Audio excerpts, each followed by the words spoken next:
Be sure to read and follow the safety guidelines to protect your computer from potential damage and ensure your personal safety. For more information about safety guidelines, see the owner's manual at dell.com/support. Before you begin, turn off the computer and disconnect all the attached peripherals. To remove the optical drive, unlatch the side cover and lift it off the system. Unlatch and remove the front bezel. Find the hard drive assembly and disconnect the cables to remove it from the system. Identify the disk drive cage and disconnect the cables. Unlatch the cage to slide it out of the system. Flip the disk drive cage over and disconnect the cables to fully remove it from the system. Identify and unlatch the optical drive. Slide the drive to the left and flip it over. Unlatch the optical drive to remove it from the system.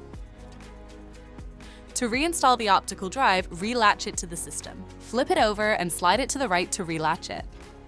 Plug in the disk drive cage and flip it over. Slide the cage in the system, relatch it, and reconnect the cables. Reconnect the hard drive assembly cables. Relatch the front bezel and the side cover to the system.